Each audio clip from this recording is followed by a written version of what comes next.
Hello,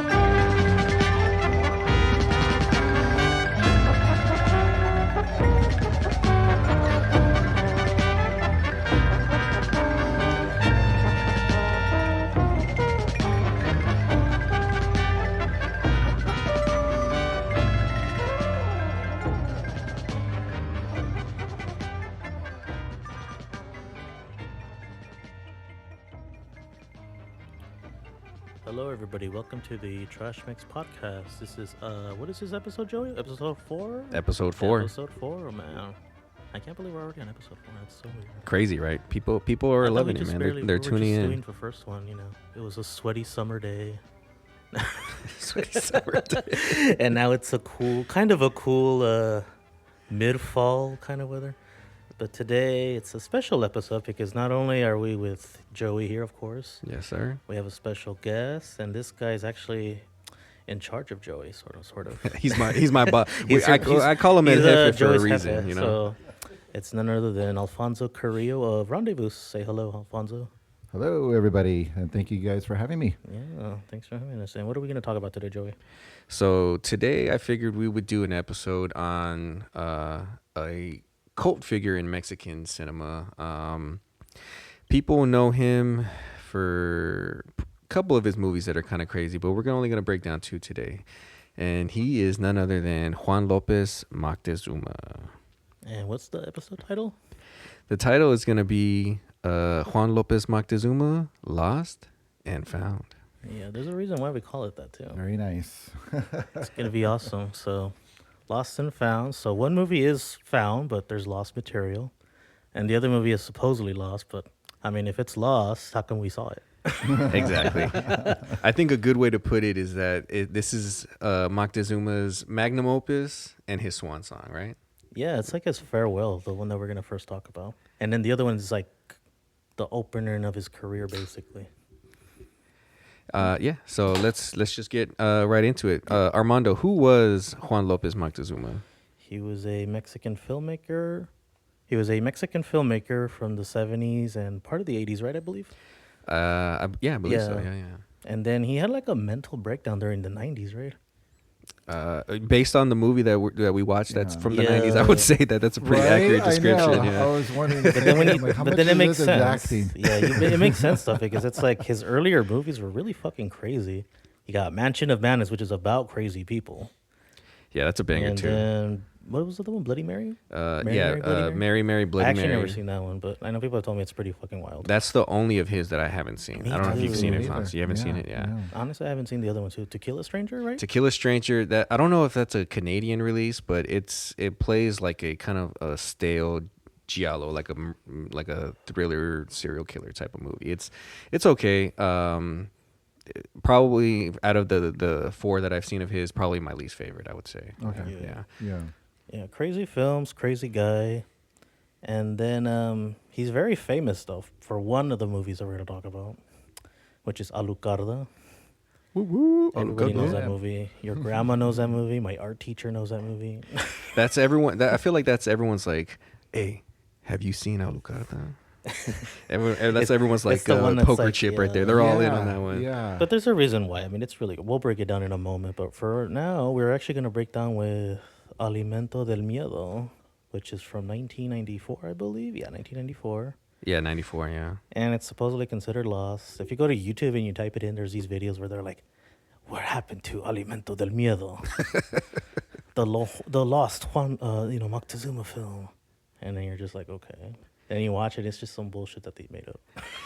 Yeah, I mean, I think that's a good discussion right there. Is this a lost film or is it a forgotten film?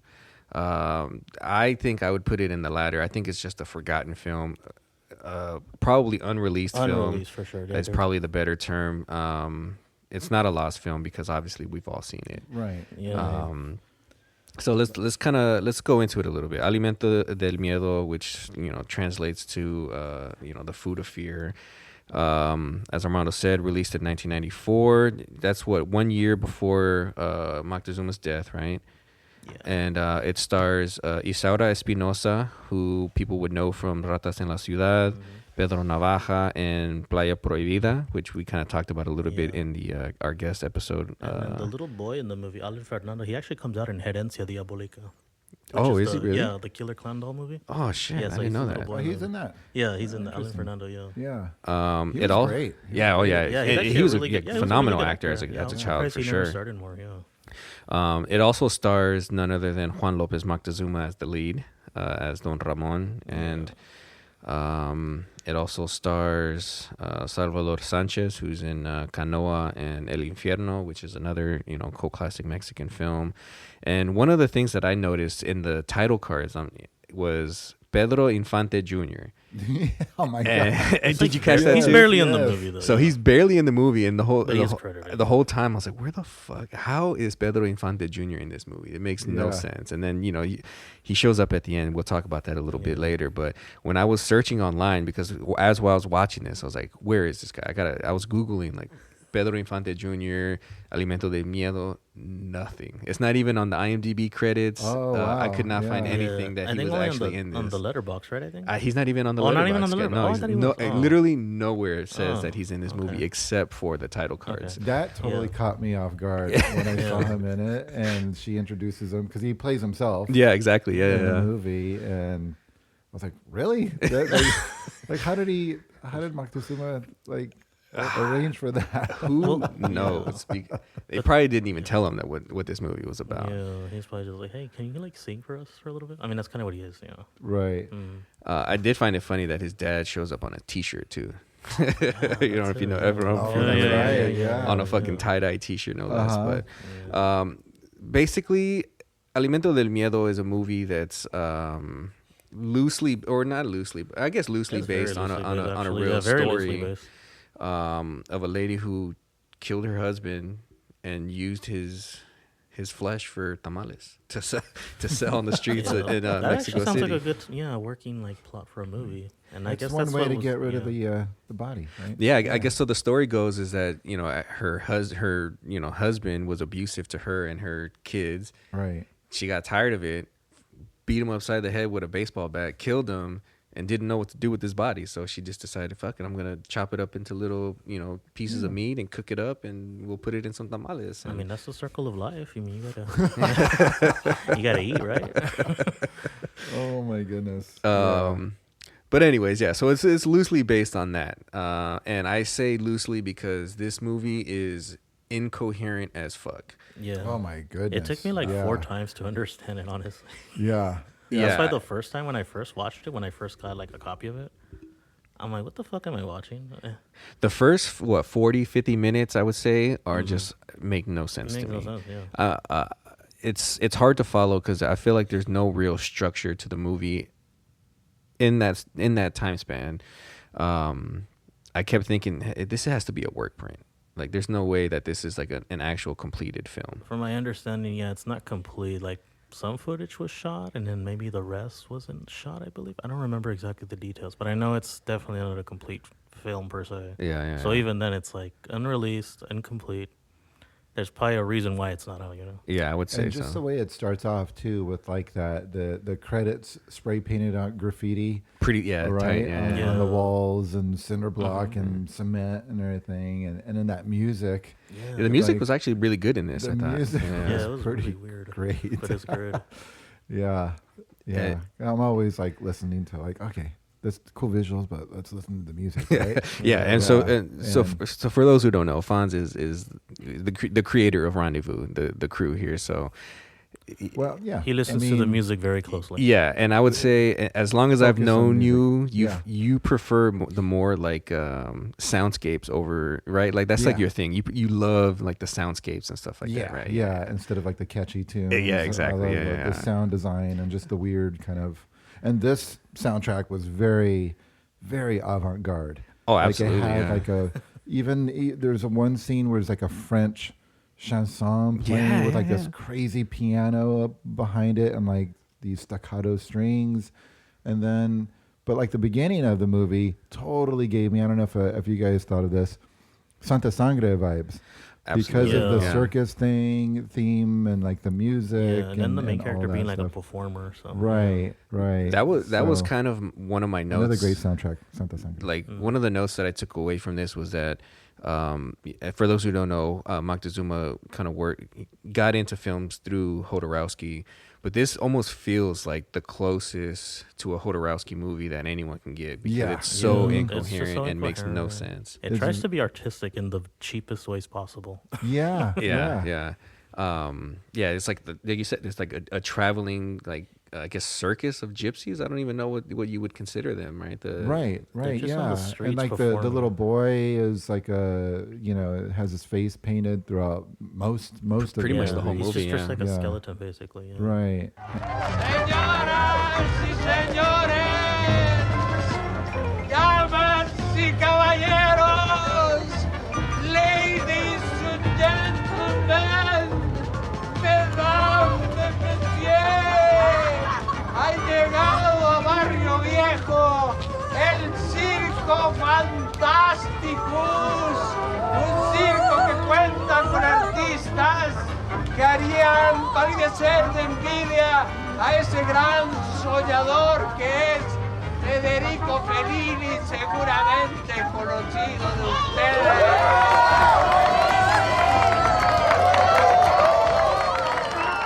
And then Moctezuma's character. in a very, very low, like very poor area of Mexico City, I guess, is where the Yeah. film Yeah, is what did they- based, like a right? vecindad, like a very Yeah. small area. What did they keep calling it? Like Pueblo Viejo or something like that? What is it? Do you remember what Something they? like that. I don't remember. Yeah. But Something like yeah, that. something. And it shows because it kind of looks like a trauma post-apocalyptic town. It's like graffiti Yeah, everywhere. The graffiti buildings and are the all buildings all ran to shit, ran to and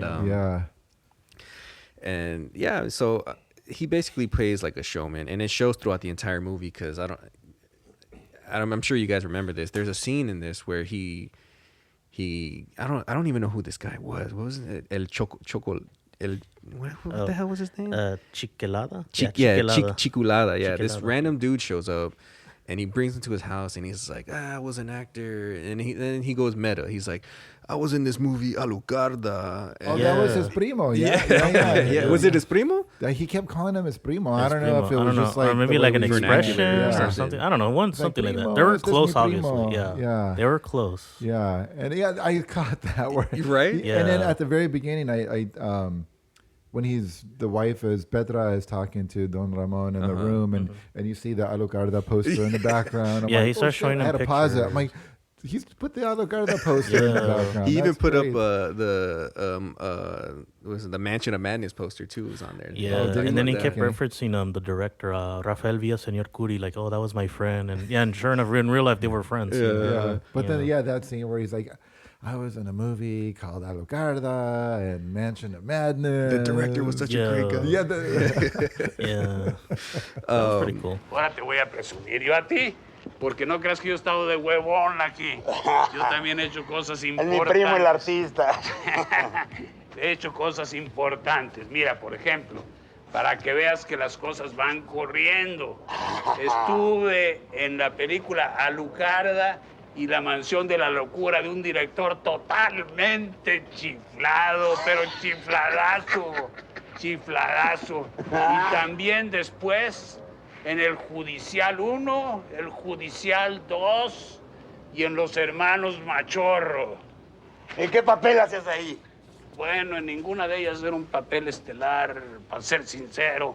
En la Lucarda y en la Mansión de la Locura, pues era de extra, hermano. Pero ya en el Judicial y Villaseñor me dio chance.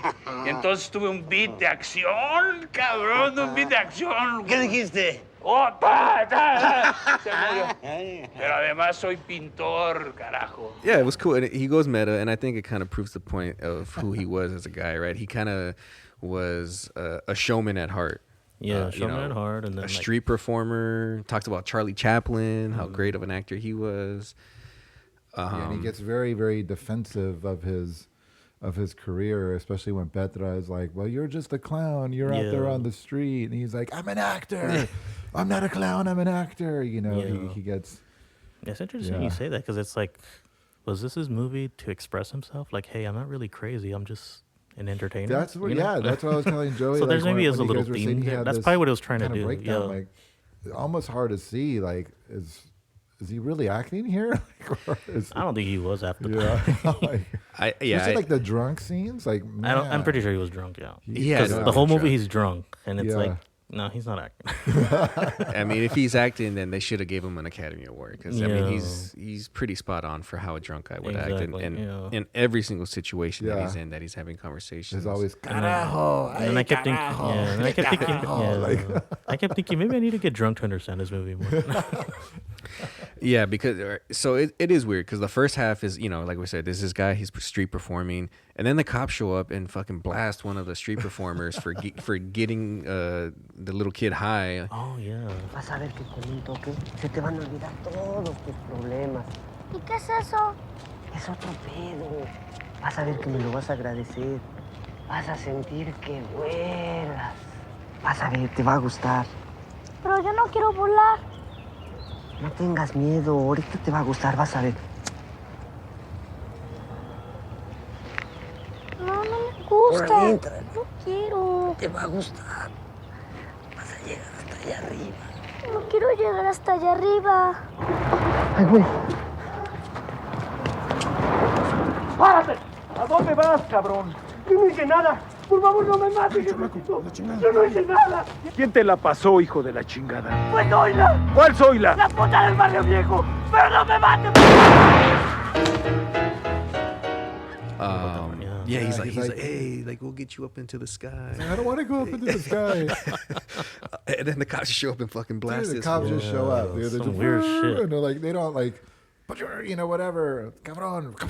And then he's Yeah.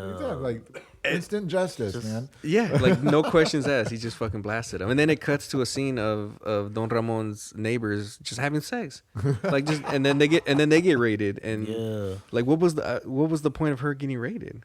Something about she was selling drugs, or the husband was The selling husband drugs. was Something the like that. drug Yeah, he was a dealer. drug dealer. There we go. Yeah, and I think she was an accomplice. So she gets locked they, up. Both of them got locked And then up. the little girl stays with the neighbor of theirs or the friend of theirs. Yeah. And then they called her La Liendra. Yeah, Leandre. yeah. Leandre, yeah. Yeah. Or Liendre. Yeah, Leandre. Yeah, La Liendre. Leandre. But that kind of story goes nowhere. Like, I mean, they do like the interrogation, and she has like her little monologue in the prison cell, and that's kind of it. Like, I mean, That's where it feels incomplete. It's like, I think there's more to her than just that. right? And like later on in the movie, they show a scene where she's talking to Petra in the jail, and then Petra leaves, and then the guard shows up and is like, "Hey, where's my feria?" Yeah. So I don't know, like. Yeah. There had to have been some kind of like subcontext there, Exactly, yeah. like Yeah, a that's why it's side like, story. More than likely, it was incomplete. That's why. Yeah. There's so much going on in that in the movie throughout the whole movie. Like, okay, so now the warden is shaking her down for money. And Yeah. Yeah. It's like, where? Okay, so I'm confused here. Like, where did this whole story come from? Yeah. Yeah. And to you guys listening, this is all in the span of like 25 minutes. Like this, Yeah. this is still like the beginning of the movie. This is the and- part where I'm like opening my second can of soda. I'm like, what the fuck is going on? yeah, I gotta be honest. Scrolling on my phone, but then I was like, okay, let me put the phone down and kind of try to concentrate. But then I'm like, what's going on? I'm like so lost. It took me. I'm not gonna lie. It took me 3 watches to complete this. 4 for me. Yeah.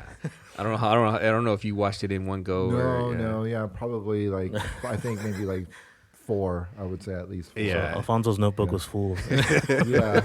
It's not even about other stuff. It's the whole Alimento Del Miedo. I mean, it's a crazy movie. I mean, I can see why there's such a demand to want to watch this movie because it, quote unquote lost, which again, Yeah. it's not lost. It's not lost. But I think this kind of falls into that category of it's lost or / forgotten for a reason because it's not a great movie until it gets great because the first half makes no sense. And then once we get to the part of the story that is supposed to be the tamalera, that's when it gets good. That's when the Chiculada, that fool shows up and he's like in a slaughterhouse. He looked like an Anton LaVey. He did look like Anton God, LaVey. yeah. And he Yeah. obviously is because he's supposedly like satanic. I Yeah, he believe. was. Yeah, they called him a Satanist. A narco satánico. Yeah, narco Yeah. satánico. That's what they Yeah. called him. Yeah, It's and like, es un narco satánico. No lo quiero aquí.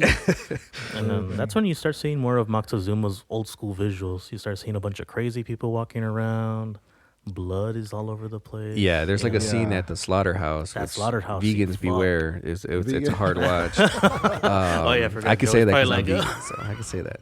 Joey's a Trigger vegan, warning. Trigger so- Yeah, warning. Joey's a He's vegan. got lessons. From nail me to the cross for my sins. You know? Yeah. But yeah, so there's like a slaughterhouse scene. It's pretty fucked up. There's like cows are getting skinned and stuff like that. And then because this fool's like having like a blood ritual by himself, like butt naked in the middle of this butcher Dude, house. when And that scene came on, I was like, "Well, okay, what the hell is Yeah, I'm going like, on okay, here we go. This is Moctezuma right here. that's when it gets good. That's like the turning point for Yeah. me. That's like the last 40 minutes. Yeah, he's having like a blood ritual, drinking blood, smearing it all over his naked body. And then the butchers that work at the shop are like, "Fuck this fool," and just They just beat start the beating him beat up. the Yeah. shit out of him. Yeah. It's And then- pretty funny too. Like it's not supposed to be funny, but I couldn't stop laughing because it's just like ridiculous. Like what is going on? It's such a 180 shift from the first half of the movie Yeah. when Yeah. that happens. And then he just goes back to Don Ramon's house and he just starts having sex with his wife, with Don Petra. Ramon's wife, Yeah. yeah, with Petra. Yeah, they start having an affair, and then what happens? That's when the girl gets killed, right? Yeah. They don't really like show it. They too. don't show it. I don't know if you caught like how I don't believe they the should. little girl dies I or just what, but I wrote down like she was like kind of shaking her like that, Yeah, you know, and I- because they were having sex. yeah, and the like little she girl caught standing she there. caught them. Yeah, She was she like a caught witness them, to the and affair, then- yeah. So she's like, I'm a teacher and everything. She's shaking her and then kind of throws her down. Yeah, and there we the go. picture is so dark, like I couldn't. Yeah, it tell was pretty really, dark, but it yeah. looked like she got hit. her Yeah, her head in the on, back. like Yeah, a head in the corner back of of a her head. cabinet or something like that. I just heard like a thunk, Yeah. and then she falls down. And then that's when the chiculada was like, "Fuck it, let's make some tamales." Yeah, in because here. Petra's known for her tamales. But then, yeah. And we all know how that goes. Yeah. Yeah, Right. and that's the good part of the movie. That's I think that's what everyone hopes the movie's gonna be. Mhm. And sorry to disappoint everyone, but that's not what the movie Yeah, you don't is. see them making the tamales. You only see like one scene where they eat tamales, and then you're like, oh, here's a body part. And that's the scene with Pedro Infante Jr. Yeah, that's what we're gonna get to right there. That's Yeah. the scene where he's at a party and he's just singing, and she brings the tamales, and she's like, "Oh, I didn't have enough to make you the 250 tamales. What was it? Good meat is I ran out because the meat. Yeah, is she was already out of the something meat by like then. that, Yeah. And then this girl, chomping on a tamal, and boom, sure enough, she takes a bite and a fucking big It's ass a finger finger, just yep. in the middle Finger. of the tamal. Which I mean, that's something that can really happen when you think about it.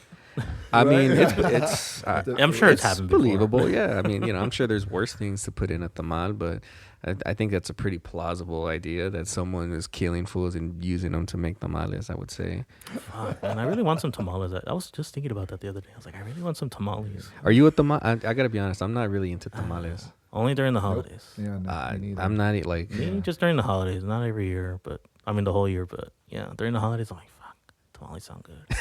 So when I was watching this movie, I was like, a fuck. good tamal. Yeah.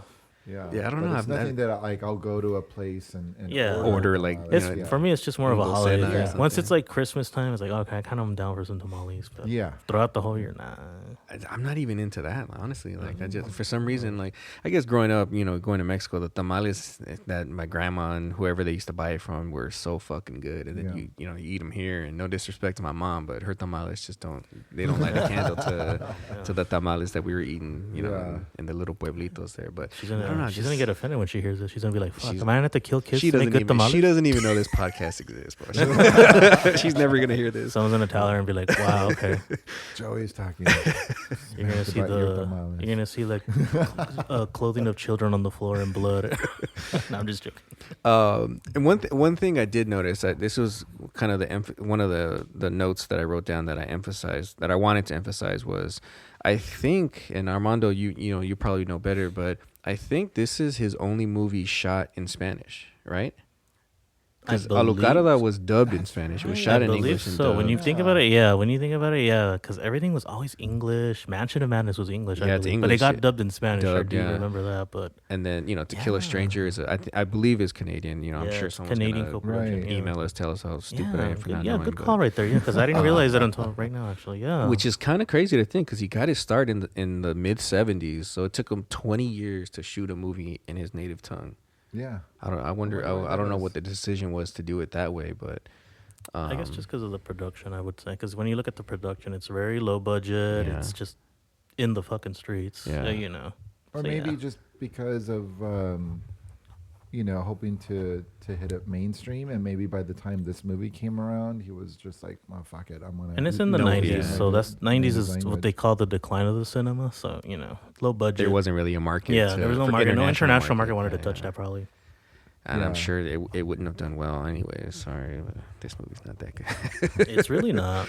I'm just gonna flat out say this movie is not good. Yeah, so I mean, give me your thoughts, Armando. I mean, I know you kind of got into it a little bit with some people online about lost or found, It's so funny 'cause I or hate when- why I hate don't you that share it? I hate that whole lost media aspect because sometimes when they say lost media, it's just something that they can't find, Yeah, and that doesn't mean it's lost. It's just hard to find. yeah, Lost is like when it's gone completely. yeah. Like let's say elements of like London After Midnight, for example, Yeah. the vampire movie. That's lost. 'Cause- Which is kind of funny too, because historians are on record saying that movie was not great.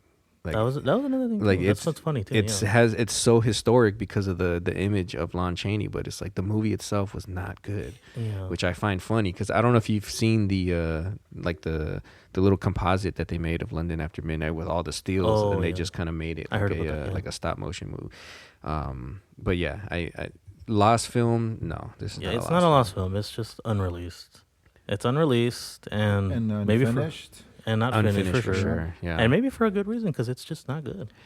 Yeah, I don't. What about you, Fonz? Like, did you like this? How would you rate this movie? Like, I actually liked it. I thought it was. It took me. I had to restart it Yeah. a couple times to watch the beginning all over again. But then I guess for me, I'm always in tune with the music aspect of it. So I wrote notes whenever a new scene would come on, like when the cops are interrogating the Yeah. kid and stuff, and this like crazy piano piece came Yeah. on with like the scat vocal. oh yeah.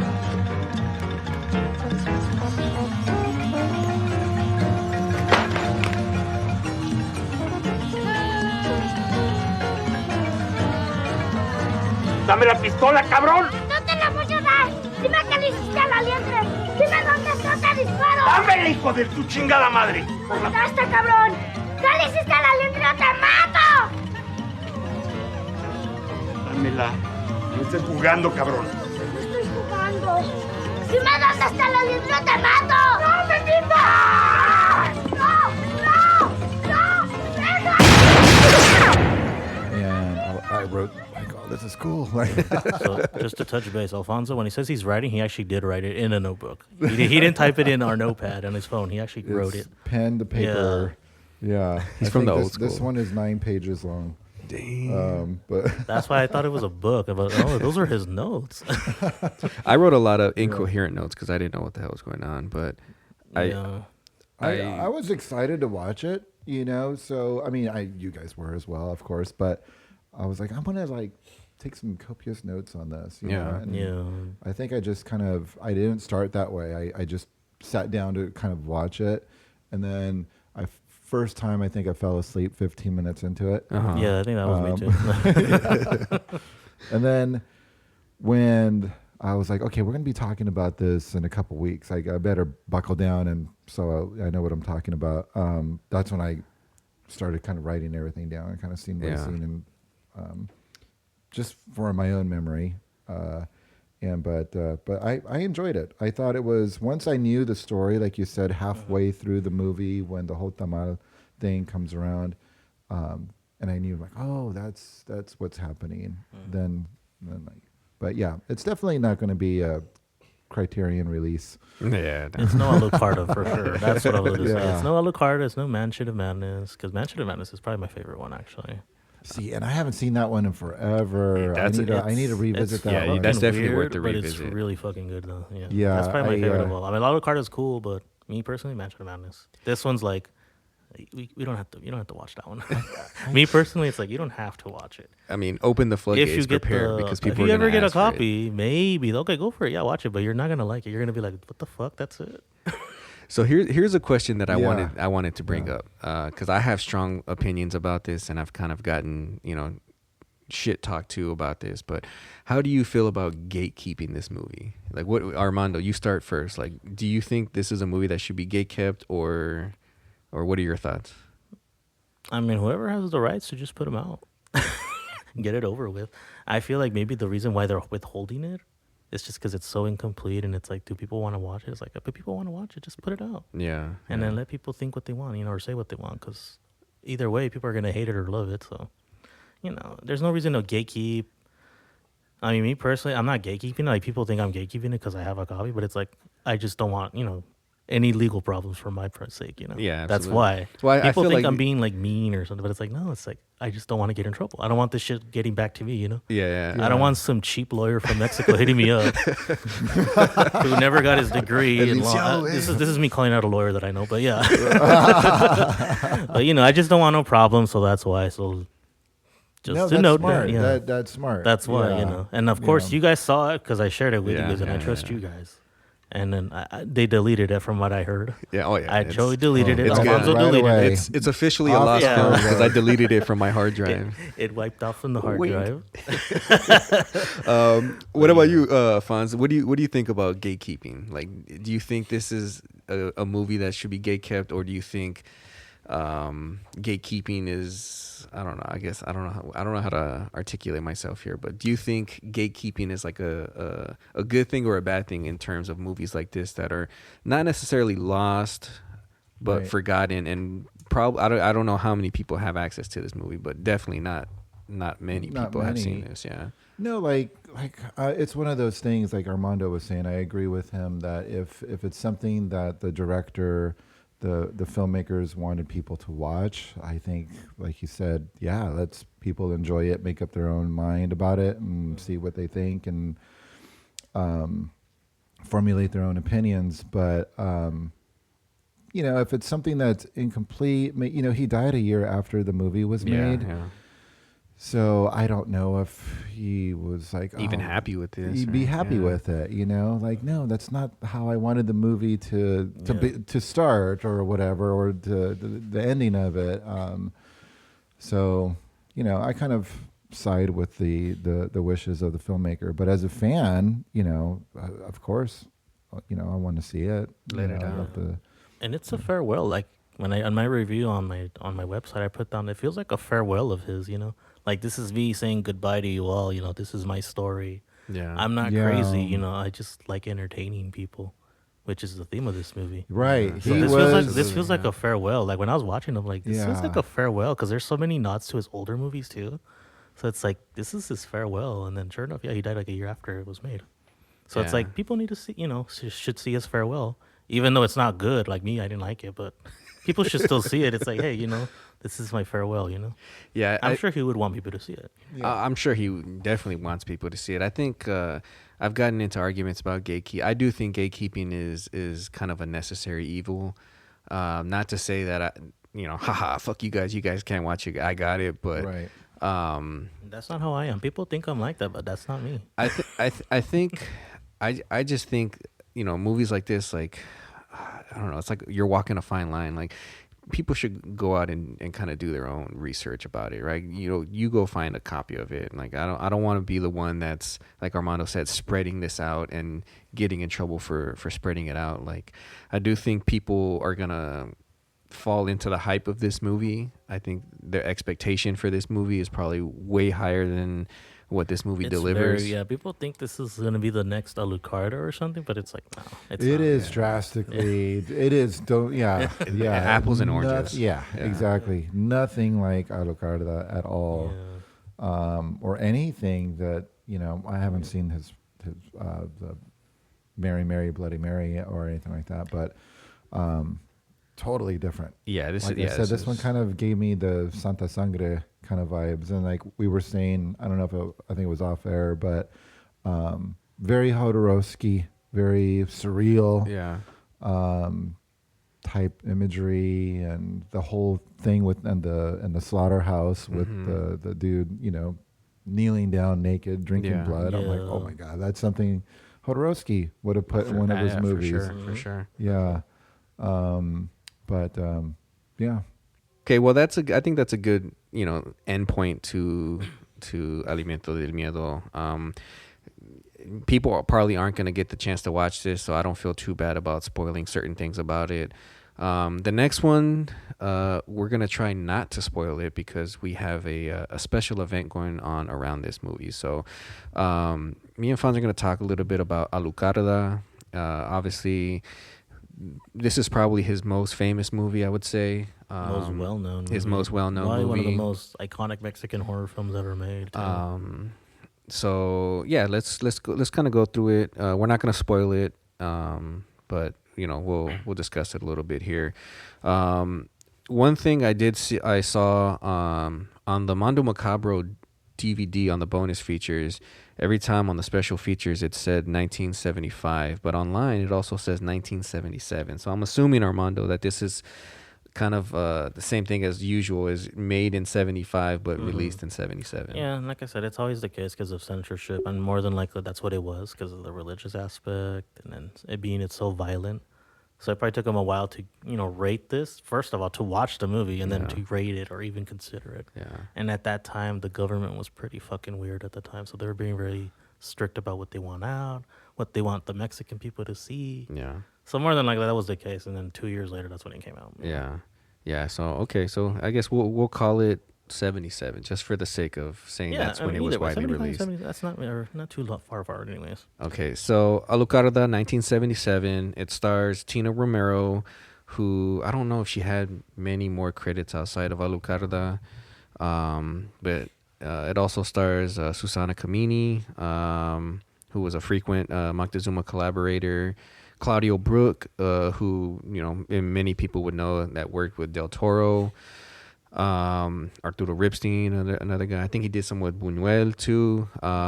David Silva, who was a frequent Jodorowsky collaborator. Yeah, he's a very famous Mexican actor. Very famous Mexican actor, yeah. Over 100 credits to his name. And my favorite part about it is that it falls under the perfect runtime, 78 minutes. Yeah, it doesn't feel so short, but it really is short. It's short and it's very concise. It starts and it doesn't end until that final sequence, which is one of my favorite sequences of all time. Yeah, that ending is great. Very Carrie-esque, but yeah, let's go over Alucarda. So I mean, it's basically the I guess the short plot of the movie is, girl Alucarda meets a new girl, Justine, who's played by Susana Camini, and they kind of just develop a relationship as they're friends. Yeah, they're friends, sisters. It's kind of your tia and her roommate kind of deal. Yeah, it blurs the line years. a little bit. In other words, it's pretty obvious they were like a lesbian going. I mean that's and it's right away. Like there's no like instant. I gotta get to know you a little bit. She's just have like an right away. Connection. Like, yeah, there's an instant connection. I love you. We need to make a pact. I'm Alucarda. My name is Justine. What's that? My mother and my father. Mama just died. I never met my mother or my father. Oh, I'm sorry. I have something to show you, too. These are things I never show anyone. These are secrets. Every day I find a new secret. It just happens. It comes to me. This, for instance. It means I like you. And this.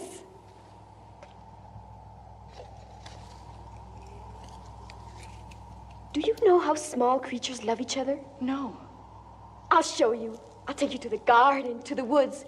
Everything is there. Yeah, they see like a traveling gypsy who happened to be the guy who was at Alucarda's birth. And after that, like you said, they make like a pact on they're gonna die together and whatnot. And the gypsy played by Claudio Brook, which is amazing because he's an amazing, of course, and very, very prominent Mexican actor, and ton of credits also. But he also plays the doctor, which is pretty cool. How he does both roles. Double duties, man. He's Cheech Marin before Cheech Marin, right? Yeah. His voice is so rich too. You're just like, once he speaks, you really want to hear what he says. He just has that rich voice, like a distinguished voice. Yeah, very distinguished. And even in Spanish, like he speaks English in this movie, obviously, but even in Spanish, it's just very distinguished and like, you actually want to pay attention to this guy. Yeah. Yeah, so I mean, without spoiling it, I mean, I guess you kind of already know what this movie is about, right? You know, it deals with vampirism, it deals with religion, lesbianism, Catholicism. Yeah. Mental illness, I would say too. There's a lot of mental illnesses in I would there. say so. Yeah. I mean, I guess mental illness kind of blurs the line with blind faith. I would, in my opinion, I would say. Yeah, I get what you're saying. But yeah, like the nuns that are in there, like they're non-conventional nuns. They look like mummies more than. Oh yeah, they're all wrapped. I can never get. Yeah, they're all wrapped up in like yeah. it looks like bandages, but they're not even bandages. Yeah, I don't even know. Like it's like paper mache. And then just to go real quick back on Alimento Del Miedo. Did you guys notice that some of the slaughterhouse workers who look like that? They look. Yeah. So that was another. Oh my nod. goodness, I didn't catch that. Yeah. So outside of the slaughterhouse, the Moctezuma, he's walking with one of the slaughterhouse workers. And I was like, this looks like one of the nuns from Alucarda. Oh, how with funny. the blood stains on the wardrobe and everything. I wouldn't doubt if it was leftover wardrobe from 20 years prior, and they're just like, fuck it it, looked put it pretty on. Yeah, I got no money for costume design. He's like, I still have this. Yeah. So yeah, I mean, Alucarda, like we said, you know, they make pacts together, and there's a pivotal scene, I think, which is kind of like the turning point, is right after they make that pact. They're in like the little classroom where the nun, you know, is like giving her little speech or her teachings or whatever, and Alucarda kind of goes crazy on her and starts talking about Satan and stuff like that. Oh, that's the part where she's like spinning around and like, bro, that was like my ex-girlfriend going crazy. And when I saw that scene, I was like, why does this remind me of so and so? Name drop. Nah. But yeah, and then after that, it's like all fucking hell breaks loose. There's like an orgy with a Baphomet. I love that scene. Okay, so yeah, but the visuals are beautiful. Yeah, right? oh, absolutely, yeah. I think they really do play well against, you know, I guess like the commentary of what they're trying to make with everything, like the whole sexual revolution type stuff, lesbianism, like we said. There's just a lot of great imagery, and it kind of makes you wonder what Moctezuma's real thoughts were on the Catholic Church. Yeah, there's a lot of obviously like him hating the church probably. Yeah. And then I don't know. I felt like it glorified Satanism. I don't know about you guys, but it felt like it was glorifying it a little bit. Glorifying Satanism? I don't know. Yeah, or just a stance on organized religion, or just, you know, kind of the blind faith, like you were saying. You know. It was more agreeing to the evil stuff than the good stuff. I don't know. Yeah, and there's even like you know, when the doctor, he's like you know, he comes in and stops the Dr. exorcism. Oh yeah. And he's like, this is nonsense. Yeah. You guys are ridiculous. And then he eventually kind of turns into kind of believing into this whole I don't know what the word it is I'm trying to look for, but you know, I guess he kind of converts from being, you know, scientifical to being, you know, religious, I guess. To believing in the faith, because he's more of like, he's more of us, believing into science and real life per se, and then all of a sudden he's like, oh, maybe there is a God or something, or some kind of shit going on here. And I guess that kind of happens when he realizes that his daughter's in trouble, that he left his daughter alone with Alucarda, right? He's like, oh shit. He tells it back home, she's alone with Alucarda. But yeah, no, it's the visuals, the music, of course. Yeah, the opening music is like, wow.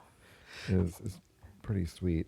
One thing I saw, I don't know. I mean, Armando, maybe you know. I saw that this was Edith Gonzalez's first role. Yeah, she was very little. You kind of barely recognize her at first. Like, you kind of have to really look, and she's right there. She's super young. She's probably like maybe 12, 11 years old. She's very little in this movie. But she was like one of the kids in the town. One of the kids? Okay. Yeah, was one of the kids. Yeah, but you can recognize her because of her eyes, obviously. Yeah, but yeah, that's one of her first movies, actually, yeah. And you guys should know Edith Gonzalez because we talked about her on the last episode. She's in Hell's Trap. Yeah, she's in Hell's Trap. So, again, I mean, Armando says it all the time, but all these Mexican actors, man, they're continuously playing roles in every fucking movie that's released. Like, they're always popping up. And in this case, since she was a child, see? There you go. See, got to start them young. So yeah, I mean, I I don't know. It's hard to talk about this without spoiling it. Right? I know. That's why I was like, Yeah, I'm glad because there's so much to say, but it's like, let's save it for the screening. But what if we don't want to spoil it, how can people watch it, Joey? Well, they can buy a ticket online. We're gonna be screening this as a rendezvous event at the Frida Cinema, same place that Armando's doing Hell's Trap. Well, it would have passed by the time you listen to this episode, but at the Frida Cinema, November 14th. We have, some nice things in there. We're gonna have like a pre-show with all the DJs. We'll be spinning, like we said, a lot of music. Rendezvous is a very. So what is Rendezvous? So people know. Yeah, let's. You know what? That's a good point. Let's talk. Let's do a little breakdown of what How Rendezvous is a Rendezvous is. event going down? Obviously, you guys are showing Alucarda, but what is a Rendezvous event on the whole? So Rendezvous started, I was doing the math the other day, 17 years ago. This coming January will be 17 years since our first event. And we were originally just a DJ collective focusing on, more obscure soundtracks and that sort of thing.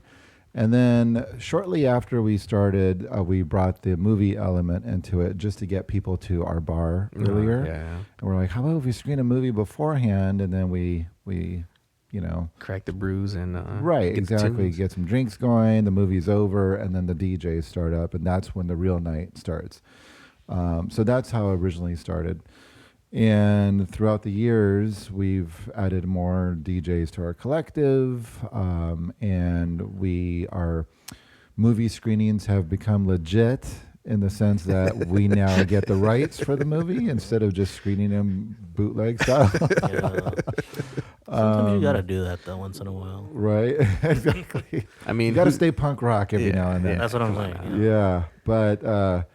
So now I would say when people ask me that, I say we're a DJ collective, but we do music and film events. Yeah.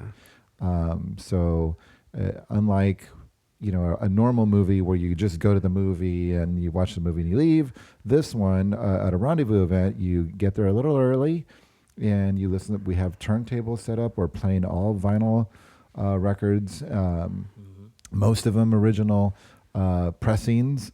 Very expensive records, especially cool if you look into Joey's bag. I blame you. I've spent way too much money over the course of the last. I've known you for 15 years now. Yeah, and in those 15 years, I've spent a ridiculous amounts of money on records. Joey could have had a nice house up in the hills. I probably could have up in the West Covina Heights. By now, but now he has all his money in records. But yeah, so we play records before the movie. Yeah. The movie starts and everybody watches that, and then when the movie's over, we continue playing records well into the night. So. Yeah, I think it's important too, and I mean I don't know if we've ever had this discussion, you and I, Fonz, but soundtracks are integral to movies. They can really drive what's happening on screen. So to me, it's always been important to kind of celebrate the music with the movie, and that's kind of when I first found Rendezvous. That's what attracted me to it. Actually, I was thinking about it the other day. The first Rendezvous event that I ever went to was when you guys were screening the Eurocrime documentary. Oh yes, and I was like blown away. I was like, holy shit, did people actually listen to this besides me? Like, this is crazy. And I fell in love with it, and so I think it's important that when people think of Rendezvous, they know that it's two things. It's not just a movie screening, and it's not just DJs playing records, right? They're like they coincide with each other. Yeah. So when you get there, when the doors open, I don't know the exact time, but you guys can see on the show notes. I have the link set up so you guys can buy tickets and all the information. But when the doors open, we're gonna be there. We'll be selling DVDs and stuff and playing music. And that's literally the first thing when you enter a Rendezvous event. You're gonna hear music. You're going to see Alfonso first. Right. I don't know why, but every time I go, you're going to see Alfonso first. It's because he's the first one there. You're going to see Jamie he's the one that sets up the turntables. You're going to see Jaime there first, and then you see Joey, and then if Ethan's there, you see him. Right, yeah. So, you see everybody there, and it's cool because, they're all here to play the music and obviously show us a really fucking cool movie. And it's a good time all around. I love, the few that I've been to, they've always been really fun and very, you guys are always chill. You guys are communicating with everybody. You guys aren't just on the stage or just playing Right. records. You guys are like, Right. mingling with everyone there, So it's awesome, So I'm a fan of and it. that's the main thing. Yeah. Is we like to build a little community, and I think we have in the last I would say so. I years. mean, we have our regulars. We always have random heads that pop up. Yeah. But everyone that does show up regularly, I mean, we've all Yeah. become friends. I mean, even when we were doing the online stuff, like Right. I mean, yeah. people became friends. People in Ohio were friends with people in Seattle or in Europe. Yeah, or and where, they flew after COVID. They were Yeah. flying to go visit each other because they met each other online at a rendezvous online screening. Which was crazy to see. But yeah, that's the whole point. Is just to bring people together. If you're listening to this podcast, obviously you have cult some films interest, and you yeah. have some interest in that sort of thing. And it's a small world of collectors. It's a small world of film fans who like this sort of genre type movie films and stuff like that. So why not get together and combine forces and just do fun things and Yeah, watch. it's fucking fun, yeah. yeah, and- you can go to the movies, but have some fun after or before even the movie. Have Right. fun. Yeah, come through. Exactly. And come watch a movie that's not fucking generic, right? I mean, Right, yeah. Come celebrate Mexican movies. Come celebrate Mexican genre. Juan Lopez Moctezuma, great filmmaker who, probably doesn't get enough credit as he deserves. If you missed the chance to watch this when Abraham Castillo, wink, wink. I was there. That was fucking great. I mean, to watch this, I've watched this plenty of times, but the first time I saw it in a theater was at the Academy when Abraham brought Mexico that's right. Modificado. Mhm. And watching that in that theater was fucking epic. It was So awesome. And before the movie, he schooled us on everything we needed to know. Moctezuma, Alucarda. Well, That's I'm awesome. glad you Yeah. mentioned that because And speaking of Abraham. Yeah, speaking of Wink, Abraham, wink. he is. We asked him to create a little introduction presentation on Alucarda and Moctezuma for us for this next coming event. So Abraham Castillo Flores will be. He's unfortunately not in person. But he's sending us a probably about a 10-minute, I would say, his Santa Sangre intro for us. I hope it's was longer because amazing. you can hear him talk. It's cool. Yeah. anyone yeah. who hasn't sat in one of his lectures is sorely missing out because Abraham knows his shit. He does, yeah. You guaranteed you will learn something before you watch this movie. Yeah, honestly, when I saw it at the Academy Museum, I was like, oh, I didn't even know about this and this and this. Yeah, I mean, he's like a those walking Mexico encyclopedia. Maleficarum events were That was pretty amazing. awesome, yeah. And so if you missed that at the Academy, now's your chance Now's because your I don't know chance, how many yeah. times this is going to screen in a theater Especially with in an the intro LA like area, this, the Orange yeah. County area. Mhm. So, please, not only support the Frida Cinema because they allow us to do such cool things like screen Alucarda and Yes, thank bring you, turntables Frida. into a theater and DJ, but it's Alucarda, man. Those who have seen Alucarda know how good this is, Yeah. and those who haven't, This is probably the first place you should go see the theater. at 1,000%, yes.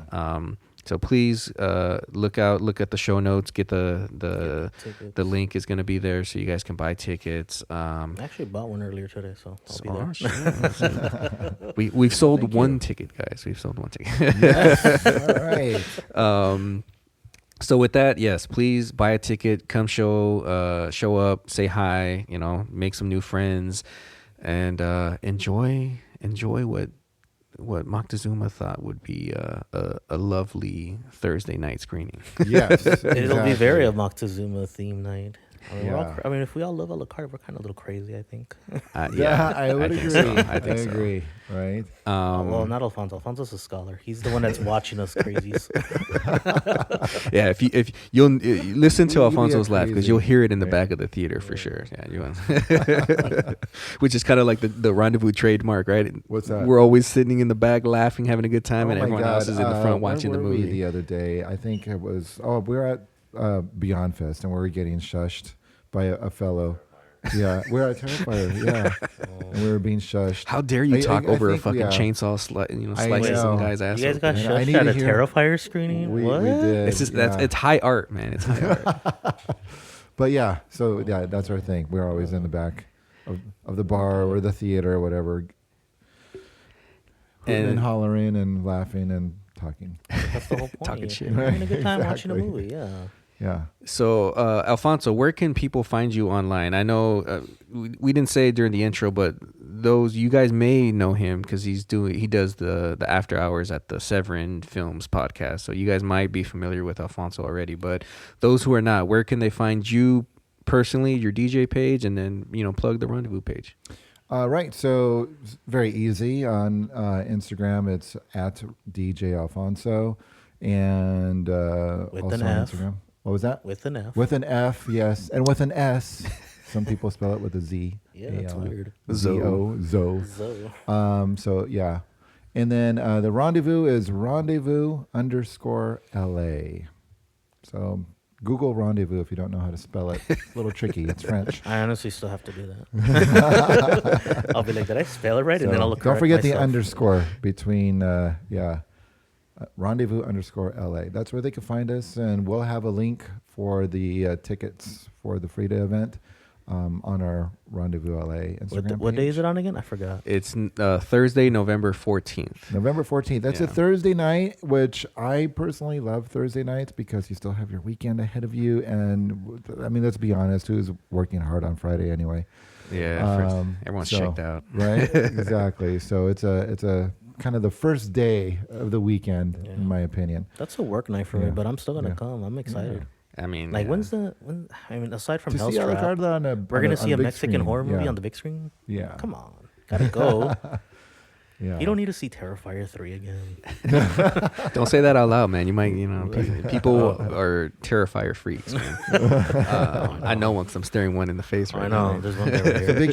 Big shout out to Jimmy because we are recording at Jimmy's house right now. So thank you, Jimmy, for hosting us.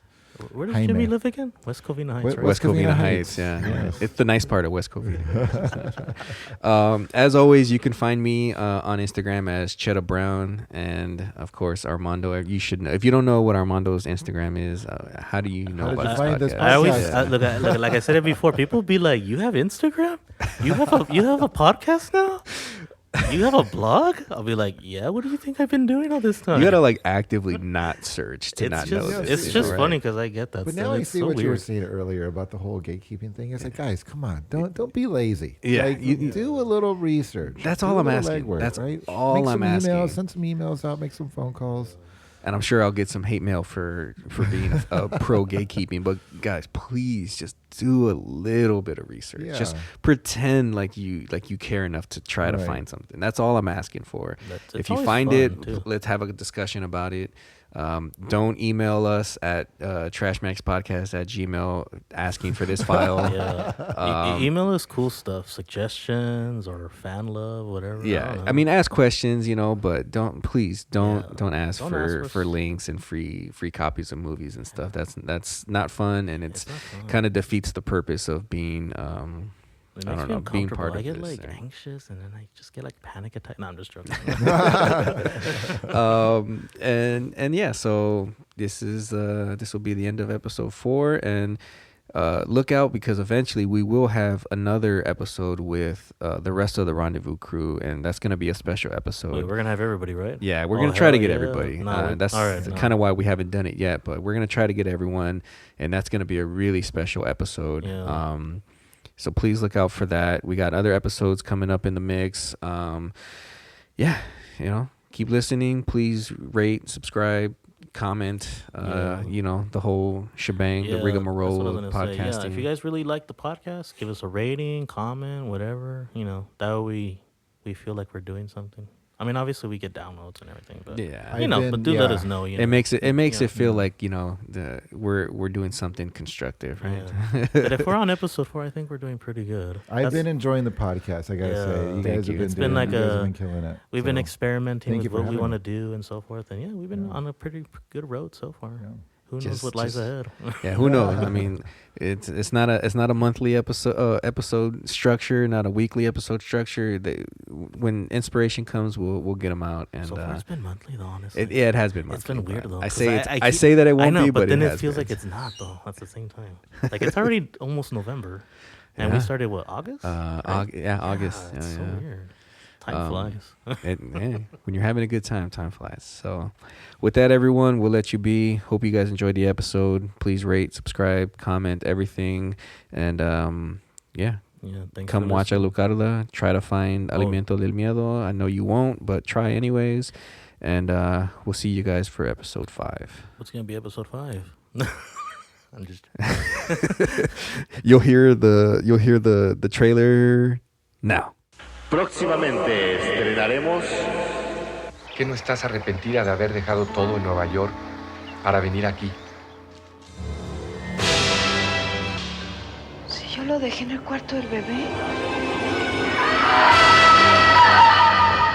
Lo siento mucho, señor Gil, pero no fue posible hacer nada por su esposa.